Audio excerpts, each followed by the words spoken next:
এই যে নিতাই চাঁদের হাট, সুখের দিন, পঞ্চম দিবস পার হয়ে গেল, আর দুদিন পরে ফাঁকা। ঠিক সেই রকম আনন্দ করেছেন যশোদা মা, যেভাবে ভগবানকে লীলা আস্বাদন করেছেন। আবার তারা এমন বিরহ এসে উপস্থিত হলেন যে ভগবানকে আর তিনি লীলায় দর্শন করতেন, কিন্তু সম্মুখে আর দেখতে পেতেন না। ঠিক সেই প্রকারে এখানে উদুকুলের মধ্যে মাতা ওই চুরির আওয়াজ হচ্ছে আর নৃত্য করছে পুত্র।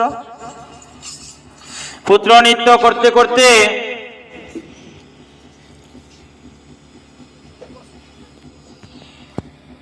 সকল ভক্তরা, আগামী দিন কিন্তু নাম আছে, মধ্যাহ্নে 3টে থেকে মায়েরা নাম করবে এবং ভোর 6টা থেকে নাম শুরু হবে। যেরকম প্রত্যেকে পাঠ শুনতে আসছো, ঠিক এরকমই প্রত্যেক এই দুদিন সন্ধ্যাবেলায় প্রত্যেকে আসবেন, ভগবানের নিতাই গৌরের সন্ধ্যারতি দর্শন করবেন। আর রবিবার 11 তারিখ সকাল 9টার মধ্যে ভগবানকে নিয়ে বেরোনো হবে পরিক্রমা। তারপরে তো মধ্যাহ্নকালে মহাপ্রভুর ভোগরাগ, কুঞ্জভঙ্গ, মহাপ্রসাদ বিতরণ। তাই যারা যারা চলে যাচ্ছেন আর যতদূর পর্যন্ত শোনা যাচ্ছে, প্রত্যেককে নিমন্ত্রণ দেওয়া রইল মহাপ্রসাদের। এবং মহাপ্রসাদ তো প্রসাদ, আপনারা এসে চরণধূলি দিয়ে আমাকে কৃপা করবেন। তার কারণ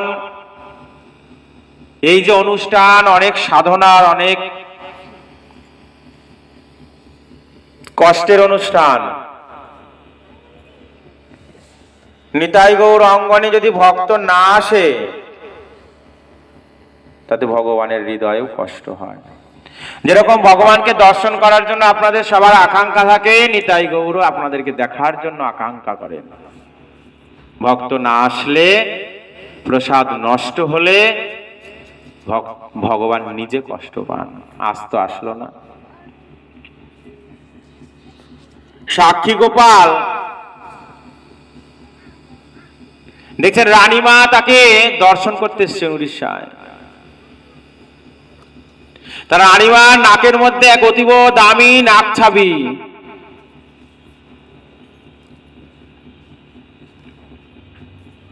মনে মনে চিন্তা করছেন রানীমা যে যদি এই নাক ছাবিটা গোপাল তোমায় পরাতে পারতাম না, তোমার মুখটা এত সুন্দর মদনমোহন, তাহলে আমার মনের আশাটা পূরণ হয়ে যেত। এত কৃপাময়।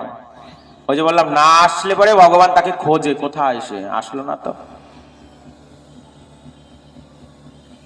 কি করলেন?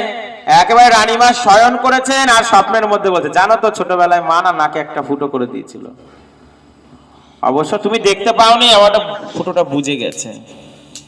রানীমা সকালবেলা চমকে উঠে বলেন, কি স্বপ্ন দেখলাম, চলো চলো সিংগিরি মন্দিরে চলো। গিয়ে দেখছেন কি সত্যি সত্যি গোপালের নাকে একটা ছিদ্র রয়েছে। নাকের থেকে খুলে, একে বাৎসল্য প্রেম বলা হয়, একেবারে পরিয়ে দিলেন।